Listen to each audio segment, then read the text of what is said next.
When he heard the wood crack open and saw what rolled out, Tom Callahan forgot how to breathe. He dove from the saddle, clutching the bleeding figure against his chest. What she whispered next would unravel everything he thought he buried with his wife and daughter. If you're watching this, subscribe and let me know where you're watching from. Dry Hollow stretched like a forgotten whisper across the Arizona dust. The wind came in dry and low, brushing past the wooden frames of old homes and whispering through broken fences. Tom Callahan rode east before dawn as he always did. He spoke to no one, not to the townsfolk, not to the sky, not even to the graves behind his house. The land was harsh, but it was honest. That's what he clung to now. His boots hit the earth near the creek just past noon. There, among the cracked stones and dead brush, lay the wreckage of a crate, shattered, jagged, as if thrown with force. The ground around it was stained, the color too dark to be water. Then he saw the body, a woman, crumpled like a rag doll, twisted among the debris, young, barely more than a girl, her dress torn, dust caking the dried blood on her face. One ankle bore the broken weight of a chain. Her chest moved, shallow, faint. Tom knelt, pressing 2 fingers to her throat. A pulse, weak. Her hand clutched something wrapped in thick, stained cloth. She held it like it mattered more than breath. Without thinking, Tom lifted her. The bundle came with her and still clenched in her grasp. He rode back slow, his hat low to block the sun. The girl pressed to his chest. Boone's hooves beat a steady rhythm down the trail home. The ranch greeted him in silence. He carried her inside, to the room no one entered anymore. It smelled of old wood and sun-faded cloth. Tom cleaned her wounds with a steady hand. The fever already burned in her skin. She stirred but didn't wake. He set the bundle on the table, heavy, solid. Something inside shifted slightly, like it was waiting. That night, the wind howled harder. Near midnight, the horse whinnied again. Tom stood at the window. There, at the fence line, stood the figure of a woman in a pale dress, hair long braided down her back. He knew that figure, and she was gone before he could draw breath. He turned back toward the bundle. It hadn't moved, but the air around it felt different. He felt different. The desert stretched out under a brittle sky the next morning. Dust clung to the windows, dulling the sun as it spilled across the floorboards of the Callahan ranch. Tom sat alone at the kitchen table, the bundle still on the surface before him, untouched, unmoved, but undeniably present. The girl, Lena, as he'd found from a scrap of paper stitched into her coat, had survived the night. Her breathing had steadied. She slept without words this time, but her face twisted in fevered dreams. Her fists stayed clenched, even without the bundle in them now. Tom stepped outside, needing air. Dry Hollow wasn't kind to wanderers, even less so to men who kept secrets. And Tom was a man known for being silent, but not suspicious. That had changed. By noon, he saw the dust trail of 2 riders heading up his path. Their suits were too fine, their saddles too polished for this part of the frontier, faces unreadable, clean-shaven, government or pretending to be. They dismounted slowly, glancing at the fence, the porch, the horse tied loosely nearby. One of them nodded at the door like he already knew what waited behind it. Tom stepped out before they could knock. They said little, only that they were looking for someone. A young woman, traveling alone, said she might be dangerous. Said she might be carrying something that didn't belong to her. Tom listened. His face stayed still. They described the bundle without naming it. Tom didn't blink. Then one of them looked past him, toward the window. Tom stepped forward. No threats were made, no weapons drawn, just a quiet stare, and a lie told with calm conviction. The riders left unsatisfied but not yet desperate. Tom watched them go. Later, standing at the edge of his property, he saw them stop near the abandoned lot down the ridge, a patch of dirt and scrub where nothing had grown since the last fire. They dismounted, dug. Tom squinted against the sun. When they rode off again, something small and dark was left buried behind them. He didn't approach until dusk. Whatever it was, they wanted it forgotten. But Tom had learned long ago that buried things never stayed buried. Still, he left it. Back at the house, the girl remained asleep, but the bundle, wrapped tight, quiet on the table, seemed heavier than before. And when the wind slipped under the door that night, it didn't carry the scent of dust or smoke. It smelled like something old, something meant to stay hidden. Tom rose before dawn, as habit demanded. The sky outside his window was still dark, but a pale blue line had begun to stretch across the eastern horizon. The desert didn't wait for the wounded or the weary. It marched on, dry and merciless, and so did he. Inside the house, Lena had stirred. Her fever broke in the early hours, and now her body lay limp beneath the quilt in Elsie's old bed. She hadn't spoken since that first whisper by the river, but her eyes opened briefly as Tom passed the doorway. He saw awareness in them, brief and shadowed, before they shut again. He didn't speak. Words seemed too loud in a house that had forgotten how to echo. Later that morning, Tom saddled Boone again and rode into town. Supplies were low, and showing his face served another purpose, keeping suspicion at bay. Dry Hollow wasn't a place of law, not in any meaningful sense, but it had its own brand of order. An outsider with a secret was easy meat for whispers. The general store buzzed with low conversation as Tom entered. Behind the counter, Edna Mason barely met his eye. She handed over the salt, the flour, the coffee. Tom noted the glances exchanged between customers, not overt but enough. Someone had seen the riders. The saloon was quieter than usual. Only two men sat near the window, nursing flat beer and empty stares. Tom didn't go in. He didn't need to. He heard the words passed between them as he led Boone down the main strip. Claimed to be federal but no badges. Riding north again this morning. They're looking for someone. The message was clear. So was the undercurrent of fear threading through the town. Dry Hollow had lived too long on the edge of nothing to tolerate surprises. And something had come. Whether it wore a dress or a suit didn't matter. Disruption bred danger, and danger eventually bred violence. Tom left before noon. He kept his eyes down. He didn't look at the church or the schoolhouse or the blackened foundation where the old train station had once stood before it burned. The town was shrinking inward, watching, waiting, and he was at its center, whether he asked to be or not. When he returned, the girl was awake. She sat up in the bed, the quilt wrapped tight around her, eyes fixed on the corner of the room like something invisible pressed against the wood. She didn't speak. Tom didn't press. He left the supplies in the kitchen, boiled water for her to drink, and placed the tin cup beside the bed. As he turned to leave, he saw her mouth move, a dry breath, barely audible. Her eyes, sharp now, flicked toward the table in the next room, toward the bundle. Tom followed her gaze.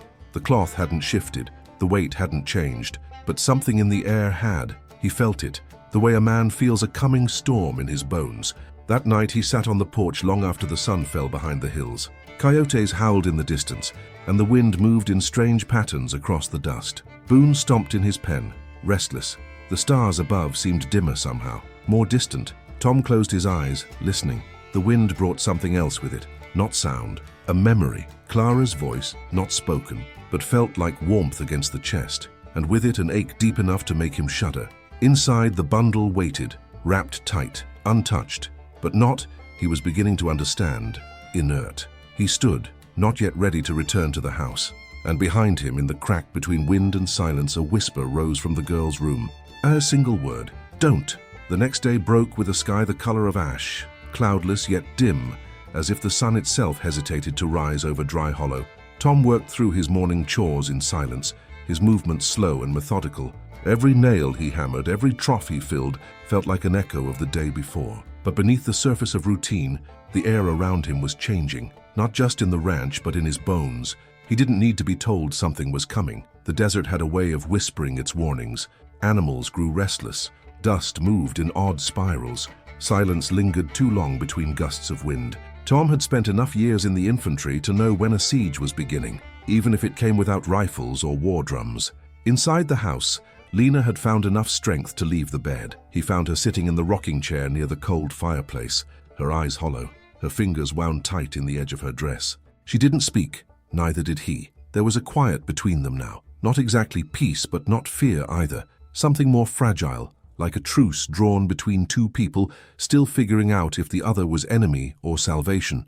Tom placed the water canteen beside her and turned to leave, but her voice, dry and cautious, halted him. I heard them outside last night. He didn't ask who, he didn't need to. Instead, he walked past her to the far wall, opening the cabinet above the hearth. He pulled down the rifle, his late wife's, a Remington she'd polished weekly, back when she believed danger could be prepared for. He checked the chamber, then leaned it by the door, quietly. That afternoon, Tom made the ride back into town, not for supplies, not for answers, for warning. The saloon was louder this time, voices tinged with heat and smoke. Tom leaned against the doorway just long enough to hear what he needed. The men in suits had returned. They weren't wearing suits anymore, dust-covered, hats low, hands resting casually near their holsters, but their eyes were sharper than before. They weren't asking for information now. They were looking for silence, for submission. Tom turned away before they saw him. Outside, the air had thickened. Two women crossed the road in front of him and lowered their voices when they saw him pass. The pastor, Reverend Markham, offered a slow nod and a glance that lingered too long. Tom understood. He wasn't just being watched now, he was being measured. That night, as the sun melted into the red hills, Tom heard movement near the fence line. Boone bristled in the stable, hooves scraping. Tom stepped out with the rifle, not drawn, but visible. There was no one there, but the gate was ajar, and carved into the wood of the porch post, where no one had been hours earlier, was a symbol Tom didn't recognize. Crude, circular, cut deep and dark as if burned in. He stared at it for a long time. Lena didn't ask questions when he came back in. She was sitting by the bundle now, staring at it like it might speak. Her hands trembled. Tom didn't touch it, but he sat across from it, watching, waiting. Dry Hollow had always kept its peace by pretending not to see too much. That's how it survived. Eyes averted, heads down, gossip whispered behind closed shutters. But even for a place built on silence, there came a point where fear started leaking through the cracks. And Tom could feel it now, in the stillness of the town, in the tight-lipped nods of neighbors, in the way even the children played closer to home.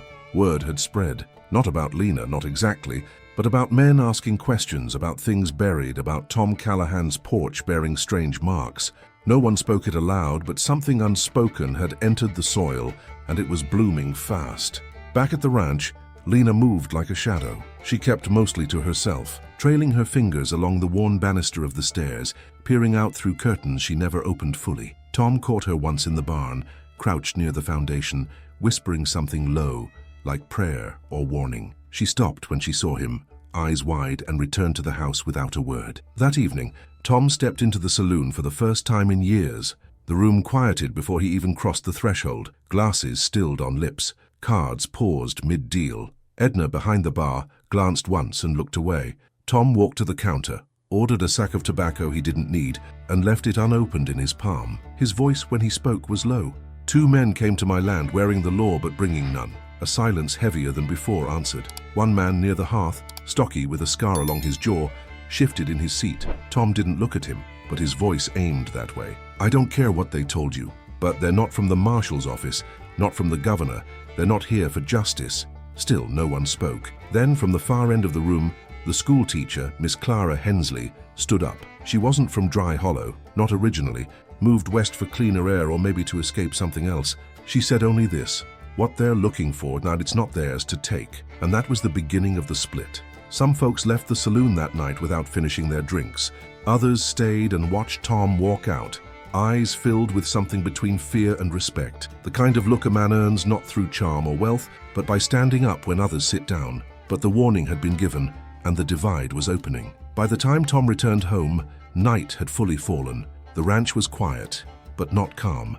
He found Lena by the fire, knees drawn to her chest, the bundle beside her like a third presence in the room. She didn't lift her eyes, but she spoke. I was raised in a place where people believed fear could be faith. They were wrong. Tom didn't answer. He didn't need to.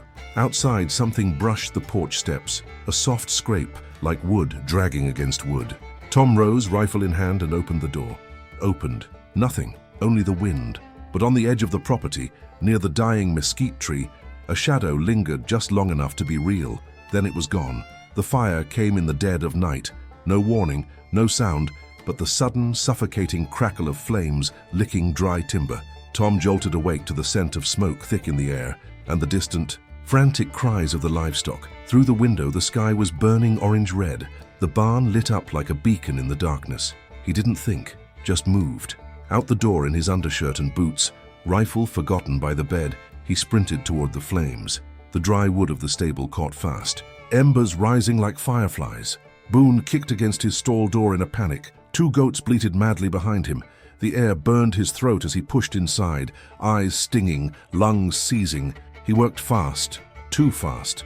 No time for panic. Unlatched Boone first, slapped his flank to send him out into the night. The goats next, their eyes wide with animal terror. Heat wrapped around him like a noose, and the roof groaned under its own weight. He ducked low, dragging one last sack of grain from the entrance before the beam fell behind him, sealing the back half of the barn in roaring fire. By the time he stumbled out, coughing and singed, Lena was there, barefoot on the porch, nightdress billowing in the wind. She didn't scream, just stood there watching the glow reflect in her eyes. Tom fell to his knees, fists in the dirt, gasping. He didn't speak as Lena helped him up. Her hands were trembling, but she gripped his with a strength born of fear, not frailty. She led him back inside, sat him by the kitchen basin, and ran cool water over his blistered palms. His skin peeled. He didn't wince, just watched her face and how tightly she pressed her lips together to keep from shaking. Neither asked who did it. They both knew. When the first light crept over the hills, it revealed a ranch half broken, the barn charred and smoldering, the pasture scorched in streaks. The livestock, though alive, stood skittish and shaken in the far paddock. Tom spent the morning in silence, turning soil where ash had settled, repairing the fence with hands wrapped in cloth. Lena stood nearby with a tin of salve and gauze, but he waved her off after the third try. She didn't argue. In the afternoon, Reverend Markham rode in from town. He didn't dismount, just sat on his old mule and stared at the ruin for a long moment. He spoke gently, words not quite apology, not quite warning. Not everyone believes in punishment. Tom, but there are men in town who do. Tom didn't answer. Markham hesitated. Then, before riding off, said something that stuck in the air like smoke. They'll keep coming until you give them what they want. That night, Tom sat on the edge of the bed, shirtless, burns bandaged, gaze fixed on the bundle that now rested on the mantel. He had moved it from the table, not for safety, but because the weight of it there made him feel watched. Across the room, Lena sat quietly, face drawn. Tom's voice, when it came, was quiet. I buried my wife and daughter behind this house. Dug the graves myself. I've never asked why they died. Lena looked at him for the first time in hours. "'Cause there are things worth asking," she said, "and some worth leaving buried." The fire had taken much, but it left behind something else. A fragile thing, kindled in ruin, something like trust. The storm didn't come with rain, only with wind, hard, dry gusts that scoured the desert like it was trying to scrape the past off the land. Tom stood at the edge of the field that morning, watching the wind pull ash from the soil, swirling it in small, angry spirals. The barn was a blackened skeleton now, ribs of charred wood jutting toward the sky, like fingers begging for mercy. Inside the house, the bundle remained untouched, but its presence was louder now. Tom felt it in his ribs, in the way the air thickened around it. Lena avoided the room when she could, but Tom caught her staring at it more often, not with fear exactly, but a kind of haunted reverence, like someone who's memorized the shape of her own scars. He'd promised he wouldn't open it. He hadn't. But the temptation had begun to circle him like a vulture, slow, patient, inevitable. That night, long after Lena had fallen asleep in Elsie's old room, Tom stood barefoot in the darkened parlor. The fire had burned low, casting long, unsteady shadows against the walls. The bundle sat on the mantel, wrapped in thick, discolored cloth, tied with a knot that looked older than the fabric itself. He stepped closer. His fingers hovered above it, then fell away. He turned back, hands trembling with shame or something colder. He didn't hear the whisper at first. Only when he stepped into the hallway did it stop him in his tracks. Not a sound made with breath, but a voice pressed between the walls. A child's voice. "Daddy!" Tom's heart dropped. He turned slowly, blood gone cold in his veins. The hallway stretched long and narrow before him, dark except for the flickering lamplight behind him. The voice had come from the far end, from the closed door of Elsie's room. He walked toward it, every footstep hollow against the wood. When he opened the door, the bed was empty. Lena was gone. Only the blanket remained, crumpled, still warm. The window stood open. The wind had died. He stepped back into the hall, and there, standing just beyond the threshold, was a figure the height of a child, hair braided neatly, dress pale and soft as linen. Elsie. She didn't speak. She didn't smile. She simply looked up at him with eyes that weren't quite hers. Eyes too old, too deep, and then she vanished. He staggered back, hand against the wall, sweat cold on his skin. Behind him, something thudded to the floor in the parlor. He ran back in. The bundle had fallen, or been thrown from the mantel. It lay at his feet, cloth dirtied, edges fraying where it had struck the stone. Tom stared at it for a long moment. Then, against every instinct, every warning whispered from the grave, he reached down. He didn't untie the knot, but he placed his hand on it. The air around him shifted instantly, sharp, metallic, charged like the sky before lightning. Inside the cloth, something moved. Alive or not, he didn't know. He pulled his hand away. On the porch, Boone neighed once. Loud, panicked. Tom rushed out, rifle in hand. No one was there, but carved again freshly and precisely into the wood of the porch post was that same symbol, now burned deeper. And this time, Lena's voice behind him, low, certain, said only, "They know you touched it." The following days blurred into one another, stitched together by unease and the constant weight of something just beyond understanding. Tom moved through them like a man caught between worlds, one foot planted in the hard soil of Dry Hollow, the other drifting into something darker, older. The dreams had changed. No longer fragmented memories of Clara and Elsie, but vivid apparitions of things he couldn't explain, shapes in firelight, voices rising from water, faces that flickered in and out of memory like dying lanterns. Lena no longer avoided the bundle. She sat near it often now, sometimes in silence, sometimes murmuring in a language Tom didn't recognize, not foreign, but forgotten. The lines around her eyes had deepened, not with age, but with knowledge and grief. That morning she finally told him everything. She didn't begin with her name or the cult or the chain around her ankle. She began with the land. It was never meant to be unearthed, she said, her voice slow and cracked like pages turning in an old book. They said it was part of the earth, something sealed before language, before laws. Tom listened, jaw tight, standing by the window where light filtered through dust. They call it a relic, Lena continued, but it's not. It's not an object. It's a hunger, something that waits. She spoke of the place she'd escaped from, a stretch of canyon land in southern Utah, where men with white eyes and rusted rings held sermons not about salvation, but about endurance. They believed in blood as a path to clarity. They believed Lena was chosen not because of birth, but because she had survived something none of them could explain. Fever, drought, a cave collapse when she was 10 that left her buried for 3 days with the thing beside her. They pulled me out, she said, but something else came with me. Tom didn't speak. He only looked at the bundle, now sitting quietly on the table again, wrapped, contained, but not silenced. She told him about the syndicate that funded the group, powerful men from mining interests who used the cult as cover, digging in places no one else dared, uncovering things meant to stay hidden, searching not for gold but for control. The relic was proof of their crimes, and maybe more. I ran with it, she said. They want it not to protect others, but to protect themselves, to bury it again but under a lie. Outside, the wind picked up. Dust swept against the windows in soft bursts. Tom reached for the coffee pot, fingers slow over the worn handle. He poured 2 mugs without asking. Lena accepted hers silently. The town hadn't come yet, but it would. The people had heard enough rumors to turn their fear into resolve. Men like Tom didn't get second chances, not when the past knocked too loudly. That night Tom stood by the graves of Clara and Elsie, watching the sky shift from purple to black. He held the bundle again, not to open, but to feel its weight. It didn't resist, didn't hum or move, but his hand ached after holding it too long, like the bones themselves recoiled. Back in the house, Lena sat by the cold fireplace, arms wrapped around her knees. "Do you believe in ghosts?" she asked without looking at him. "I believe in things that don't leave when they should," Tom replied. She nodded once, then finally she said it. "They think I carry it, but I don't. Not anymore." Tom's brow furrowed. She looked up, eyes sharp. "I gave it to the land once. It came back, and in the silence that followed they both knew. It was never about what was inside the bundle. It was about what it had already touched." The pressure came fast now, like a wall of air collapsing inward. Tom felt it in the way the birds stopped flying overhead, in the tension crawling through the timber beams of the house, in the absence of sound during the night. Not quiet, but a vacuum, as if even the wind had decided to stay away. By week's end, the town had made its decision. It came first in a folded note nailed to the ranch gate. "You have until Sunday." No name, no signature, just the certainty of a line drawn. Dry Hollow had always lived by unspoken codes.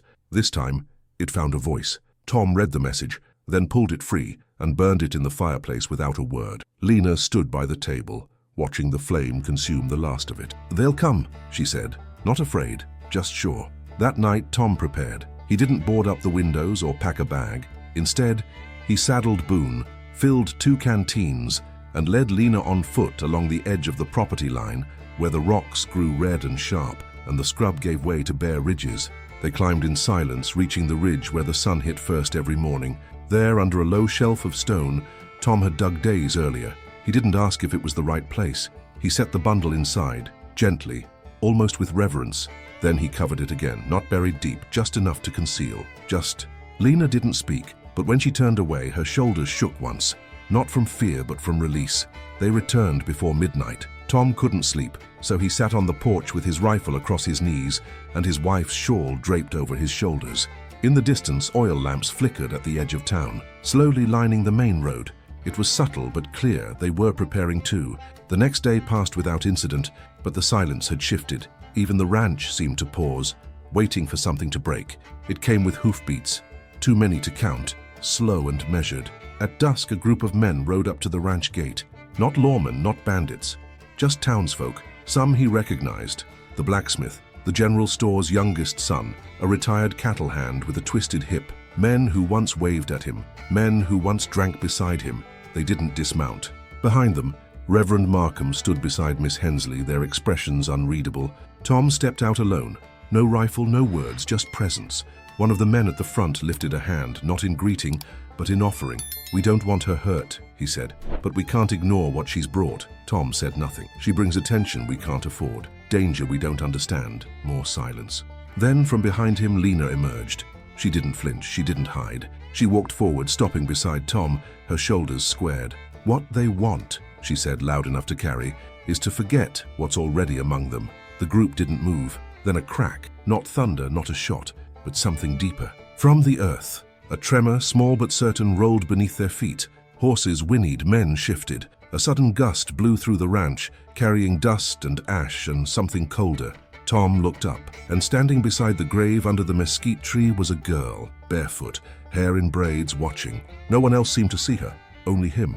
He looked away. When he looked back, she was gone. The line between memory and reality had thinned, and the time for choice had ended. The air broke before dawn. No sound, no motion, just a stillness so complete that it felt unnatural, like time had forgotten to keep moving. Tom sat at the kitchen table, the coffee long cold in his cup, boots still muddy from the night before. Lena was pacing, not out of panic, but to stay awake, to keep her muscles from stiffening. Neither of them had slept. They knew something was coming, not just the town, but something else, something older. The bundle remained buried, yet it was as if it had never left the house, its weight still pressed against the walls, its presence still settled behind their eyes.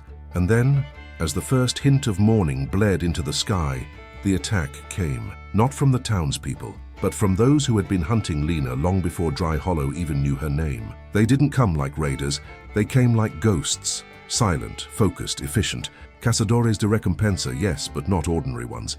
These men moved with ritual, purpose, paid not only with coin, but with belief. Tom heard the crash before he saw the door splinter. There was no time to warn Lena. He grabbed the rifle, fired once, not at a man, but at the oil lamp above the doorway, buying them seconds in the sudden flare of smoke and confusion.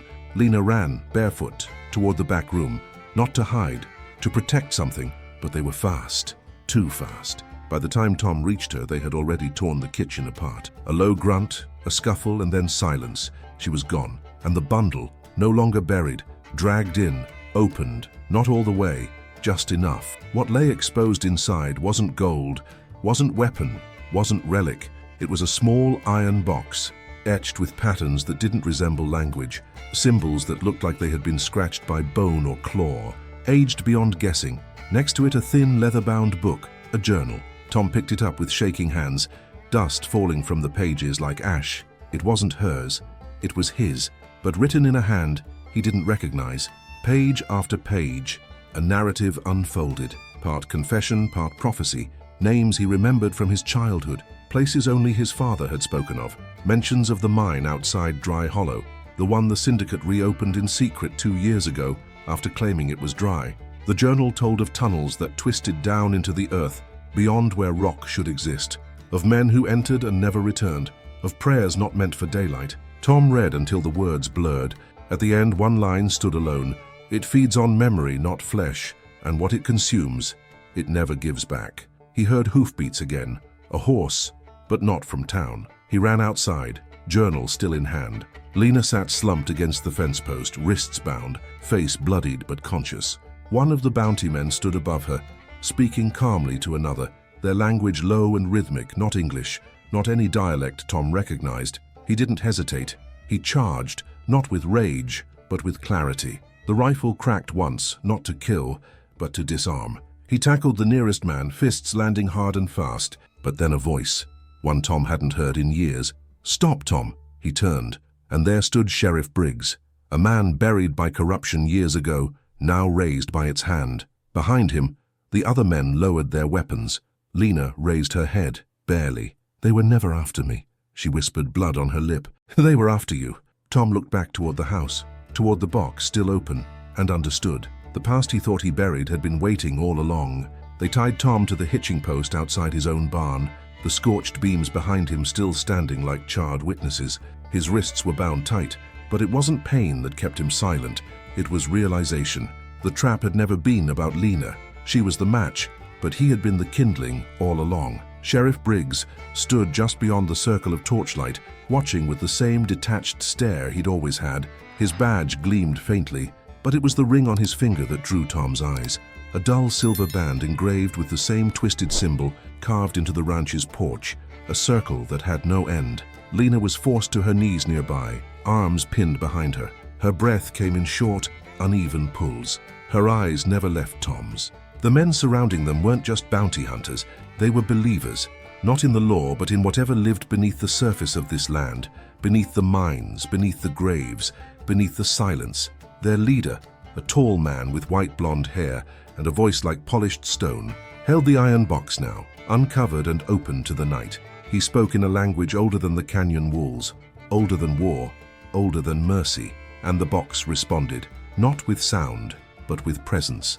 Tom felt it first in his lungs, like the air thickened, made itself too heavy to breathe. Then in his thoughts, flickers of memory, painful and precious, pulled forward against his will. Clara's laughter in the morning light, Elsie's fingers wrapped around his thumb, his daughter's voice calling from the creek, just days before the fever. Each memory surfaced, only to fade at once, not like forgetting, but like having it taken. He screamed once, not in pain, but in protest, and it broke something in the air. From the ridge, hoofbeats. A single rider. The crowd turned, weapons half drawn. It was Reverend Markham. Behind him, a few others. Townsfolk who had once turned away now came forward, uncertain but no longer silent. Clara Hensley stood among them, her eyes fierce, holding something wrapped in white cloth. Markham dismounted slowly, raising both hands. "This isn't justice," he said. "This is fear disguised as tradition, and it ends tonight." Briggs stepped forward, hand hovering near his holster. "You don't understand what's at stake," he growled. "I understand perfectly," Markham replied, stepping aside to reveal the cloth-wrapped object. A second journal, old and brittle. "We've seen what's in the mines. We've seen what your people buried under the church when the town was founded. This relic doesn't preserve, it devours." For a moment, all was still. Then Lena's voice, low, broken yet unwavering, carried across the circle. "Let him go. It's me you want. I carried it. I kept it from you." Tom's heart jolted, but before Briggs or the others could move, Tom turned to the man beside him, a former ranch hand named Ellis, once a friend. Their eyes met, and for the first time Ellis looked uncertain. Tom didn't plead, he didn't beg, he just said, "Please," and Ellis cut the rope. In the chaos that followed, the iron box tumbled to the ground and split open.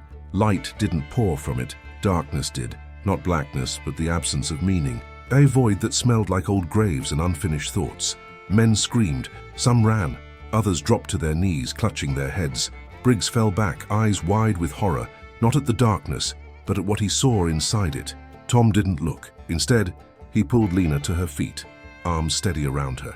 And with the box open, the truth laid bare. It was no longer about power or control. It was about choice, and someone had to make it. Morning returned to Dry Hollow, as if it had always belonged there. Soft light spilling across the hills. No hint of what had happened the night before except for the silence left in its wake. Smoke no longer curled from the ruins of the barn, and the strange symbols once carved into wood and stone had faded as if the wind had scrubbed them clean. The box was gone. Tom had buried it, not in his land, not in the ridge where he first hid it, but in the canyon behind the church where the mines had once yawned open to the greed of men. He placed it beneath the old stone cross that had weathered more storms than any of them, and covered it with a layer of salt and dust so thick it looked like bone. Lena helped him. Neither spoke. They didn't need to. The cult's remnants had scattered. Some disappeared into the desert. Others, like Briggs, faced the reckoning of a town that had finally chosen to stop looking away. The mine was sealed. The syndicate's men fled when it became clear Dry Hollow would no longer be bought, and with them the fear ebbed, slowly, not completely, but enough. Weeks passed, then months. A fence was rebuilt, the pastures cleared, the porch scrubbed of symbols. Tom found his rhythm again, not the same as before, but something new, something that made space for breath. Boone was no longer skittish. The goats had multiplied, and the house was full. Lena stayed. At first, she kept to herself, sleeping in the room that once belonged to Elsie, rising early, walking the property in silence. But over time, the silence softened. She began reading by the fireplace, tending the garden, writing in the journal Tom gave her, the one with fresh pages. No prophecies, just thoughts, hopes. She didn't wear white anymore. She wore color. Dry hollow changed with them. Miss Hensley reopened the schoolhouse with Lena as her assistant. Reverend Markham began sermons focused not on sin, but on choice, on memory, on light. And one morning, Tom found a little girl sleeping on their porch.